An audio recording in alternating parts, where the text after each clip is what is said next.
High मेरो साथीभाइहरू, welcome back to my channel. म चाहिँ आज धेरै दिनपछि भ्लग हाल्दैछु।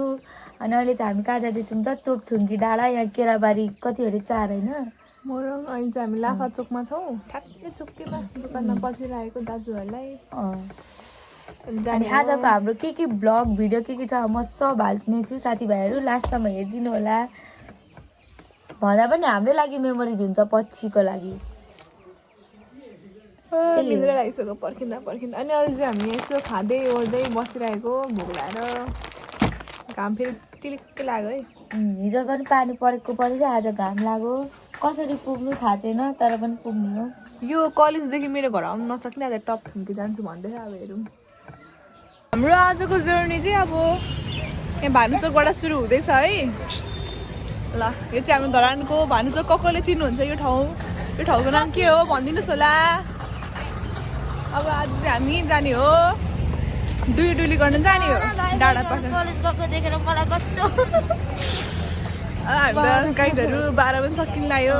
सक्यो सक्यो सक्यो। ल, यो ठाउँ चाहिँ के हो भन्नु होला है। हाम्रो मासु आयो, अङ्कल त हेरेको हेरि नि भयो। हाम्रो मासु चाहिँ यस्तो फ्रेस बन्दैछ। यो दोकानको नाम के अरे दाइ? ल, टक्कै आउनु होला, टक्क फ्रेस मासु खानुलाई। म चाहिँ भान्जी भएर अब 2 किलो नि 800 मा गरिदिनु लाग्नु भएको छ। धन्यवाद मामा। मामा नि शब्द हुनुभएको छ। मलाई कहाँ 40 मिनट पर्खेर दाइले बिहानै भनेर त। अब त कसो डिस्काउन्ट नमिल्ला, अब त कस्तो डिस्काउन्ट नमिल्ला। टक्कसँगले 3 पिस अब हाम्रो नाम हुन्छ। मेरो मामाको दोकानमा चाहिँ मलाई कस्टमाइज भएर चाहिँ कस्टमाइज मिट छ है मसँग चाहिँ। जुन भन्नु त्यही मासु यहाँ फ्रीमा, यहाँ कलेजो पनि यत्रो त होइन, यहाँ फ्रीमा कलेजो सलेजो सब पाइरहेको छु मैले।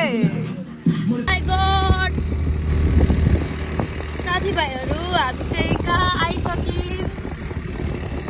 यत्रो माथि उकालो म त हिँड्नु पनि सक्दिनँ होला हौ। अहिले यो चाहिँ यहाँ अल्छी ल्याएर काम लगाउँदैछ है। के लाग्यो साथी? यो दाना निकाल्नेवाला खै के हो थाहा भएन, तर के लान्छ के लाग्यो। मनले नै के लाग्यो कि भ्लगको लागि के लाग्यो? मनले नै के लाग्यो हो, यस्तो नभन् न। म त अङ्कल भन्नु त, मैले मनले के लाग्यो होइन अङ्कल, भ्लगको लागि। या अङ्कल मेरो सपोर्ट नलिनु हुने। अल्छी लाग्यो क्या, अनि त्यही भएर।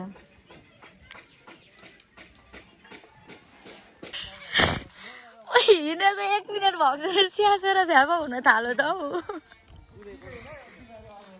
हेर, स्यासेर भ्याएको भइसक्यो साथीभाइ। हामी हिँडेको कति पनि भएको छैन नि। मलाई चाहिँ एउटा पानी मात्रै बोक्नु दिएको छ, किनभने सबैजनाले मलाई माया गरेको क्या। आउँछ है साथीभाइहरू, भ्लग हेर्नु है, नबिर्सिनु है। आउँछ है, म माथि टुप्पोमा पुगिन्दैछ।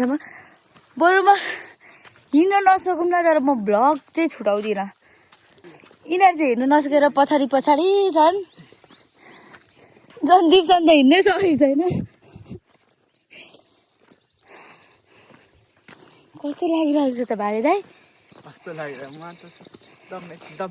तपाईँको यो हाफ प्यान्ट कतिचोटि माथि पुगिसक्यो अरे? 3 चोटि मात्रै हो, ज्याकेट त 2 चोटि है।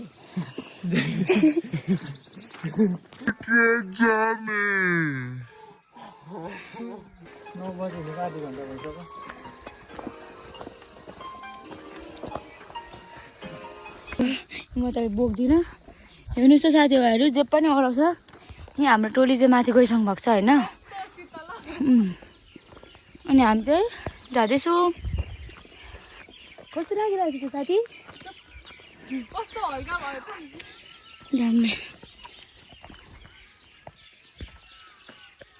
साथीभाइहरू, यो कुन अब उकालो चल्न लागेको मलाई थाहा छैन। म त्यही बिहोस हुन्छु होला। हो र? भिडियो त तपाईँले पनि कति राम्रो गर्नुहुँदो रहेछ। नरखटे डाँडाको भ्यू थियो यहाँदेखि चाहिँ अझै वहाँ माथि उकालो हिँडेर गएको थियौँ हामी के हुन्छ म देखाउँछु साथीभाइहरू हाम्रो यहाँको नरखटे डाँडामा चाहिँ हालत त्यस्तो छ अब माथि पुग्दा कस्तो हुने थाहा छैन नहिँडेको नसोचेको बाटो म त यतिकैसम्म होला भनेर खुर्रो कुद्छु भनेको त उसको चाहिँ साथी हरायो जस्तो छ अब साथी त मेरो हिजैदेखि हराएको नि हिजोदेखि चाहिँ कसरी हरायो भनिदिनुहोस् त यो त्यस्तै भयो अब त्यो प्राइभेट कुरा हो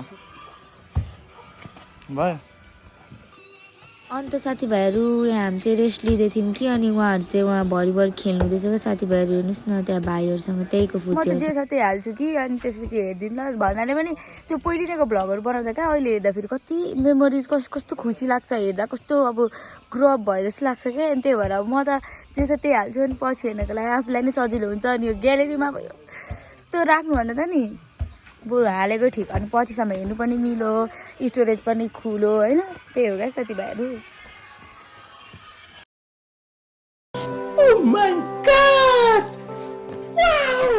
के छ साथीभाइहरू के त साथीभाइहरू घाम लाग्यो त हौ घाम लागोस् कि पानी परोस् अब त्यहाँ पुगेर होइन अब बिच बाटोमा छौँ ठ्याक्कै त्यो घुम्तिर केराबारीको बिचमा छु म त युट्युबमा हाल्छु है दादा यो तिमी त भ्लगमा होइन मुटुमा सेल्फी हान न एउटा ल साथीभाइहरू हामी चाहिँ माथि कता हो थाहा छैन आइपुग्यौँ बिच बाटोमा अनि यहाँ चाहिँ मलाई chow chow making thank you welcome हामी चाहिँ बिचमा आइसकेको थियौँ साथीभाइहरू अनि उसले चाहिँ तपाईँको भ्लगमा बनाइदिन्छु भनेर भनेको थियो अनि यो के हो क्यामेरा मात्रै हलाइरहेको छ के बनाएको हेलो गाइज अहिले चाहिँ हामी दाइ अहिले यो ठाउँलाई के भन्छ चुरी भन्ज्याङ भन्ने ठाउँमा आइसकेको छौँ अनि यहाँ चाहिँ ओपर हुस्से आइरहेछ है हुस्से लागिरहेछ है यहाँ तलबाटै हुस्से आएको आइछ है यसो चिसो छ अनि हाम्रो धरानमा त पुरै घाम लागिरहेछ नि त अनि म त यहाँ पनि ओपर घाम लाग्छ गर्मी हुन्छ हिँड्नु सक्दैन होला सोचेको थिएँ तर यहाँ त जाडो के हेर्नुहोस् न त्यहाँ तिमी जस्तो आँखा भएको अन्धलाई के थाहा सौन्दर्य भनेको के हो हेर्नुहोस् न साथीभाइहरू हामी झन् माथि जाँदै जाँदै गर्दाखेरि यति राम्रो हुसीहरूले हामीलाई पुरै ढाकिसकेको थियो अब चाहिँ चुरी भन्ज्याङदेखि कति 20 मिनट्समा चाहिँ हाम्रो स्पट हाम्रो डेस्टिनेसन आउनु लागेको छ अब चाहिँ हामी टपथुम्कीतिर लाग्यौँ ए चुरी भन्ज्याङको स्कुल त्यहाँ छ कति क्युट त्यो लिएको क्या हामी केटाकेटी कुहिरोभित्र स्कुल छ जस्तै भयो यहाँ चाहिँ कुहिरो पनि लगाइरह अनि टक्कै स्कुल पनि छ अब 20 मिनट्स लगभगमा हामी टपथुम्की पुग्छ अनि तपाईँहरूलाई म देखाउँछु यता ल ऐसेलुको बोट भेटायौँ अब प्लस तैँले चाहिँ ऐसेलु टिपिँदै हुन्छ मैले त कि साँच्ची ऐसेलु अहिलेसम्म खाएको छैन मेरो फर्स्ट ऐसेलु अब यहाँ हुन्छ टपथुम्की जाने बाटोमा छेउछाउको चाहिँ सबै अनि साथीभाइहरू उहाँले चाहिँ हाम्रो लागि ऐसेलु टिप्नै हुनुहुन्थ्यो क्या त्यत्रो भिडमा गएर पनि दाइले ऐसेलु टिपिदिनु भयो 2-3टा झऱ्यो अरे अब हामी लगभग पुग्न लाग्यो त्यहाँ चाहिँ एउटा चर्च रहेछ हेर्नुहोस् न गाइस कति सानो चर्च अब यहाँ मान्छेहरू पनि थोरै हुन्छ अनि पहाडको बाटो मान्छे कम भएर चर्च पनि त्यस्तै सानो बनाउनु भएको थियो होला अब चाहिँ यहाँबाट उकालो गयो भने टपथुम्की उता गयो भने याङसिला ओख्रे के हो के यस्तो दामी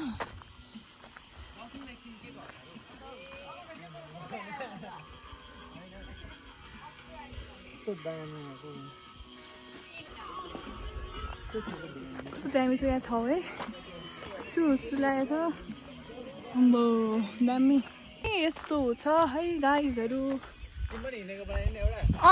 मेरो साथीको चाहिँ यो हिँडेको भिडियो हो हेरेर रमाइलो गरिदिनु होला है साथीभाइहरू कति बोलेको मात्रै सुन्नुहुन्छ पुरै एक्टिङ पार्दैछ मेरो साथीले चाहिँ यताउति हेरे जस्तो गर्दैछ अन्त साथीभाइहरू उता देखाउनु भन्दै मामालाई देखाउन लाउँदैछ उसले चाहिँ अनि मामाले पनि देखाइदिनु भयो नाइस भ्यू नाइस यहाँ हेर्नुहोस् न साथीभाइहरू मेरो साथीको नक्कल अझै के गर्दैछ किन नमस्ते गरेको साथी यहाँ हेर्नुहोस् दर्शकबिन तपाईँहरूले सिडी देख्न सक्नुहुन्छ तलदेखि मान्छे हामी कति टाइममा हिँड्यौँ भन त साथी 2-3 घन्टा पनि लाग्यो घन्टा लाएर हिँड्यौँ होइन तर मलाई केही लागेन तर मैले यो सिडी देखेर चाहिँ म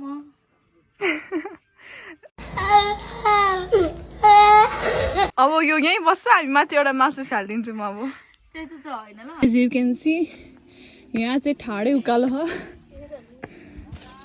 अब हामी जाने बिस्तारी बिस्तारी फाइनल्ली साथीभाइहरू हाम्रो डेस्टिनेसनमा आइसक्यौँ होइन अनि यहाँ चाहिँ अब मेरो चार्ज सक्यो क्या अब अर्कै फोनबाट बनाउनु पर्यो ल अनि यहाँको भ्यू हेऱ्यो भने त ओहो यस्तो आनन्द यत्रो तर हिँडे जस्तो लागेन नि कस्तो के अरे हिँडे जस्तो लागेन साथीभाइहरू कसम पनि तपाईँहरू आउनु होला कसम यस्तो दामी ठाउँ छ हेर्नु सुरुमा चाहिँ गानुभयो सुरुमा चाहिँ होइन अलिक सुरुमै थियो क्या त्यो डेन्जर अलिकति त्यो सर्टकट आएर अनि त्यहाँ चाहिँ डेन्जरै थियो अनि त्यहाँपछि चाहिँ अनि त्यहाँदेखि लाइटर त छैन उता विशाल दाईहरूसँग छ अनि साथीभाइहरू अब के गर्नु यस्तै रहेछ जिन्दगी 12 पछि अब सबैजना छुट्टिन्छौँ अब यही भिडियोको मार्फत अब उहाँ अब यहाँ को छौँ हामी होइन अब हेर्दै बस्ने हो नेटवर्क त छैन अब म के छु सबै हाल्छु ल साथी पछिको लागि मेमोरिज हुन्छ भनेर साथी ल ल तिमी जस्तो साथी म अर्को जन्ममा पनि भेट्न पाऊँ आँखाबाट सेतै भएर झर्छ I love you. I hope. अच्छा You are my friend in every life. यो ठाउँको नाम के अरे Top थुम्की. तोपथुङ्की चाहिँ किन राखेको हो भने त्यहाँ पहिला नै दादा उयो होइन खोइ कसले तोप हानेको के परे कुहिरेहरूले तोप हानेको अरे कसलाई के पियोलीलाई